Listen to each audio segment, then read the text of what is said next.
Hi everyone and welcome back to my channel. If you're new here, my name is Mary and today's video is going to be my 13th, 14th pregnancy update. Currently when I'm filming this video, I am on my 15th pregnancy week and I'm really feeling blessed to be able to film this video for you guys.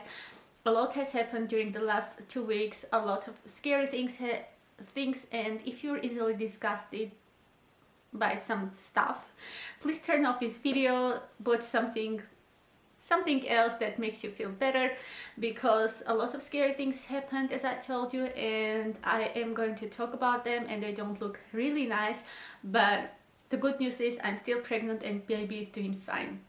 So the last time I made a video, it was my 12th pregnancy week update, and I told you guys that I didn't have a lot of symptoms, I was feeling fine, but my doctor's appointment got cancelled for obvious reasons, and I'm not gonna name those reasons because YouTube may demonetize my video if I start talking about that.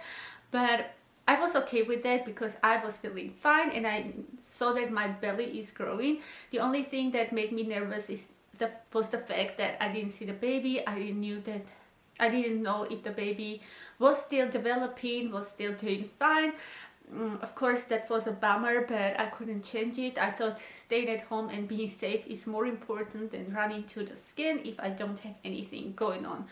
Anyways, I made that video and the next day when I woke up, I wanted to film another video for you guys about like bathroom clean with me, organized with me, like stuff like that.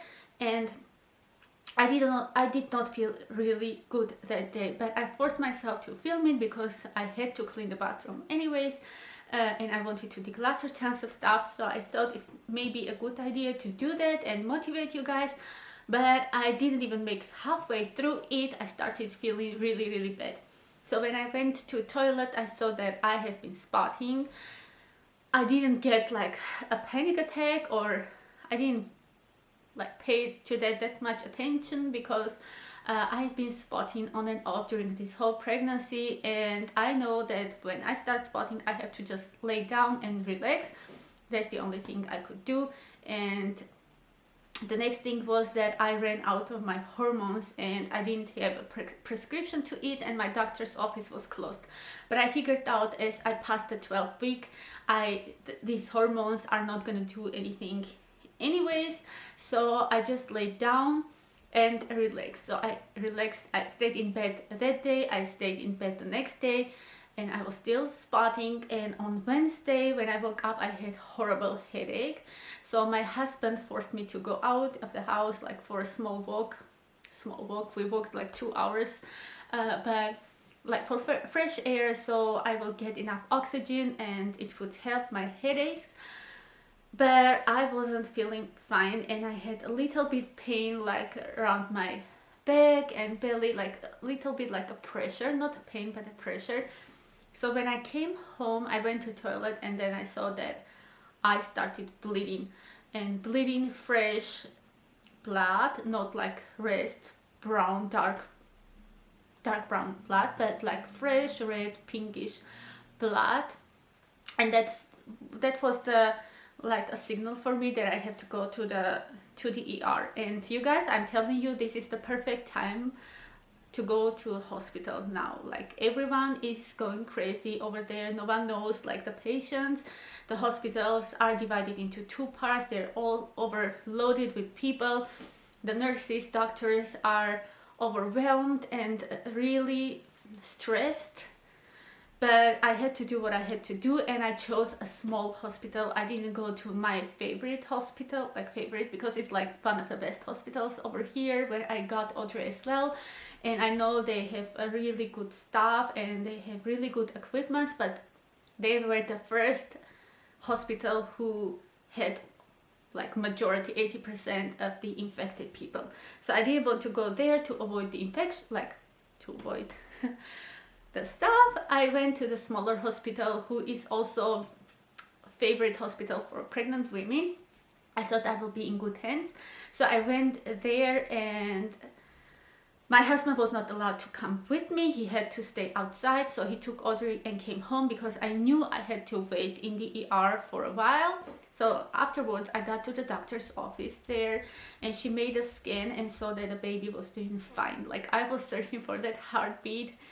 I was so worried that something may be wrong with the baby, but we found the heartbeat. The baby was kicking and rolling and like looked fine, measured good. She told me that the baby is measuring bigger than my like dates were, which was really strange. And she told me that she doesn't have really good ultrasound equipment in the hospital. Like, they don't have really good equipment, so she couldn't see what was the reason I was bleeding. But everything looked fine, so she told me to go home and lay down, and if the bleeding gets worse or I start like when some tissues start coming out of me, then I have to go to the hospital again, to the ER again. So I came home, laid down, and suddenly, you guys, if you had a baby already, then you know, like naturally, you know the feeling when your water breaks. And like, I was on the sofa, and thanks God I was prepared because I have been bleeding before that as well. Suddenly I was completely wet, and I was like, did I pee in my pants? What's wrong?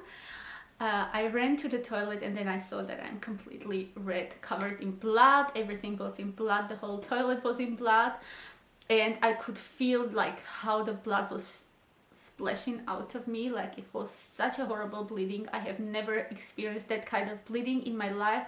My 3 miscarriages before, I had like 2 missed miscarriages where I went to DNC, and the third one was chemical pregnancy, so it was not like I miscarried it myself, but it was nothing compared to what I had now. So I called my husband. I got up from the toilet, and the moment I got up, a huge chunk of something fell out of me, like a huge thing. I got so scared. Like, my husband thought it maybe the baby, but I know normally that before the baby falls out, a whole bunch of stuff have to come out.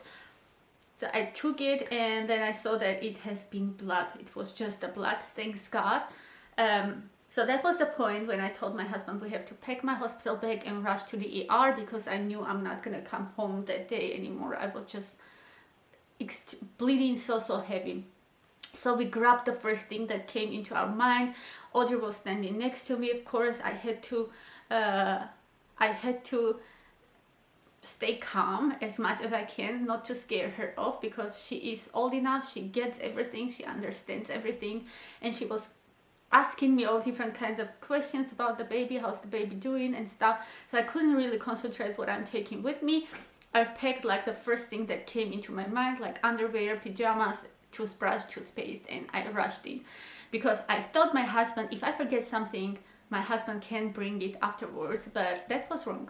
So I went to the ER again, and the doctor saw how hard I have been bleeding, because even when she was doing the ultrasound, like the blood splashed out of me, kept splashing out of me, and it scared her as well. So she saw that we still have the heartbeat, that the baby was still doing fine, but she told me that she can't explain why I am bleeding this heavy, and it can mean that I just start, like, the miscarriage process has started.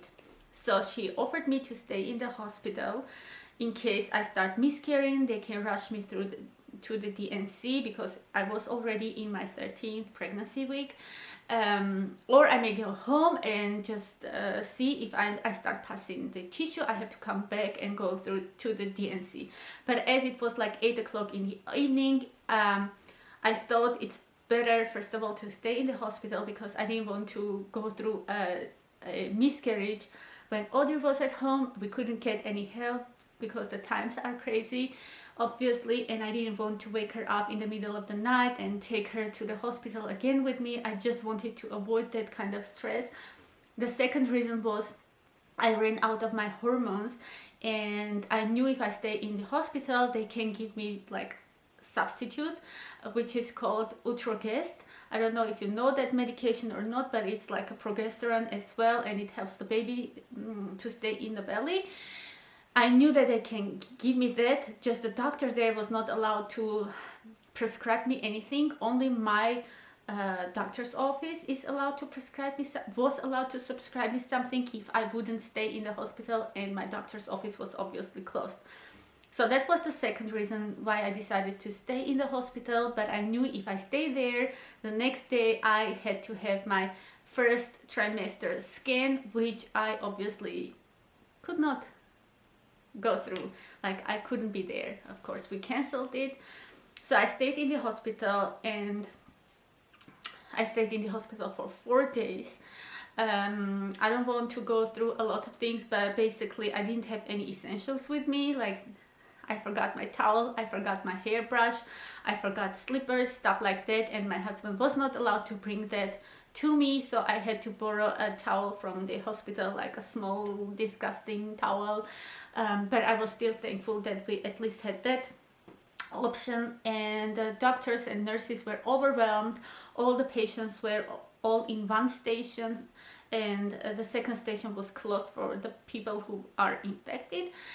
So it was like a whole mess for patients. It was a mess for doctors and nurses. They were all like, most of them were not even nice, because you could see how stressed they were. They couldn't keep the track of every patient. They didn't know what you need, so they forgot at some point my medication, even though I asked them like 10 times, like really 10 times.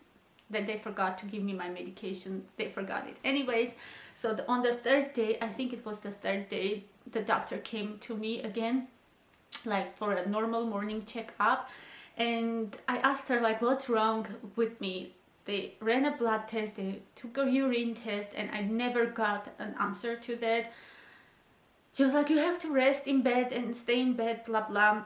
So I got already a little bit mad, and I asked her, like, did you at least look through my blood test and my urine test? Maybe there is something there you can tell me. But oh, I forgot to do that. So she looked through my test results, and she saw that I have a bladder inflammation going on.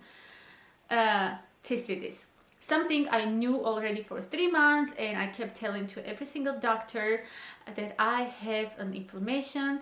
But as all my appointments were during the day, we tested on a day urine, and as I'm drinking a lot of water, it was obvious that the results came clear.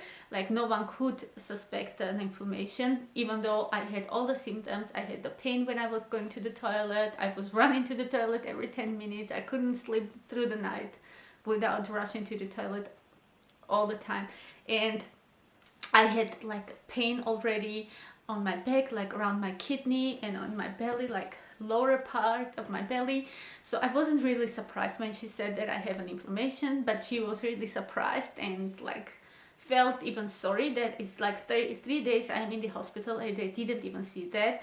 So she prescribed me a very strong antibiotics. It was like a one-time antibiotics, but it's like a high dosage, and I had to drink that and run a test the next day. So the next day everything was fine. I was allowed to come home, so I spent 4 days.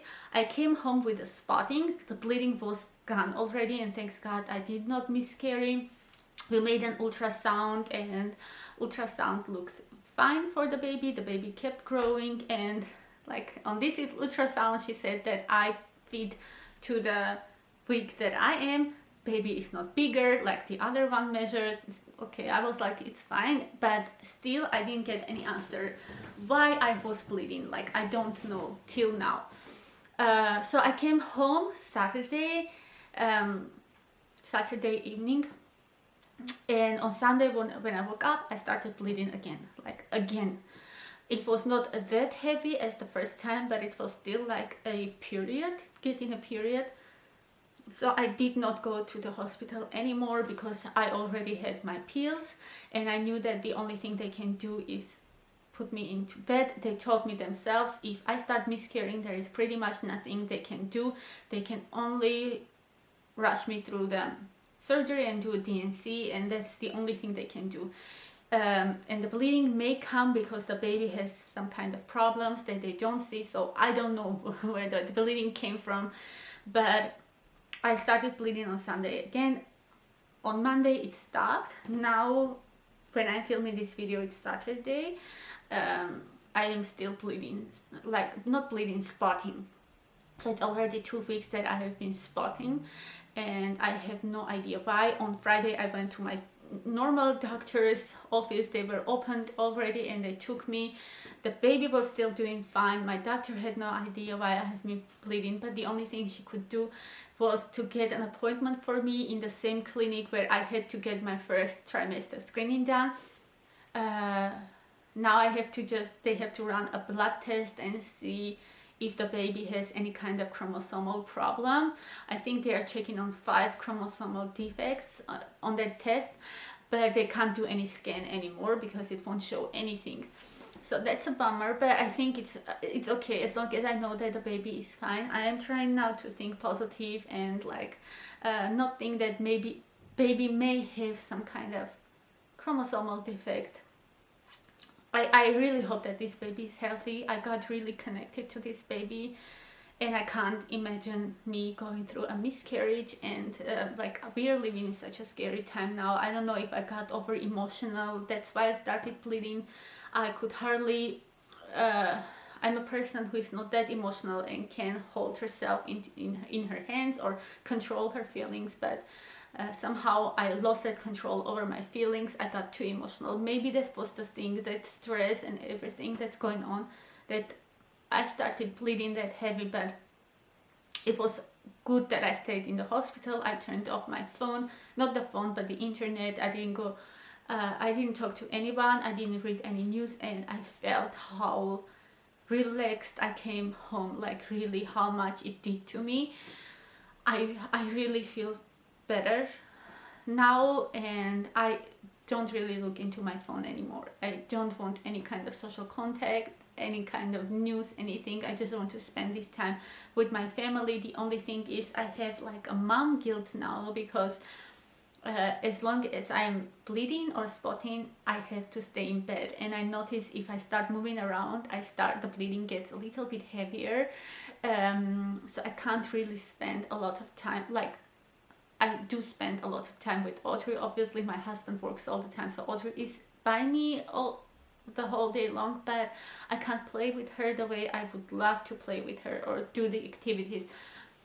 She understands it. She understands completely, so she brings her toys or her games and she plays with me in bed, or we watch something, or we lay in the balcony. I lay in the balcony and she plays in the balcony herself. She has done a perfect job. She has been so good, and I'm so thankful for that. But I get like this mom guilt that I'm gifted this time with her, or we are gifted this time with her, and I can't even go for a walk with her. And tomorrow is Easter. I can't even go on an Easter. It's like bad enough that we're all under lockdown, but still we could go to the woods maybe and hide the eggs, or you could search for the eggs or in the park, but I can't do that as well. I have to be at home. And today the only thing that I planned is just coloring eggs with her, but I think that's pretty much it I can do, because I have to lay down. I still have a little bit pain, but I don't know where that pain is coming from. Probably my belly is growing, and I really hope that this pregnancy will be, oh God, I don't know. I'm so scared, you guys. I'm really scared, but I try to think positive, and I pray all the time, and I ask you guys to pray for me as well, and share with me if you had this kind of bleedings during your pregnancy, especially if you had a healthy baby and you experienced bleeding during your pregnancy. Please let me know and share with me with your stories. They will make me feel better, probably, to know that this is normal, and a lot of people experience this and they still get a healthy baby. That will mean the world to me if you can share with me with your stories. That will make me feel so good. And now the bump for 14th week. Here is the bump from the side. Like you see, it has been growing, thanks God. Here is the bump from the front, and the bump from the other side. So I think this was it, you guys. I think I talked about everything I wanted to talk about. Thank you so much for watching this video through. If you liked it, please give me thumbs up and subscribe to my channel if you haven't already. Have a wonderful day, have a wonderful Easter with your family, and I will see you in my next videos. Bye!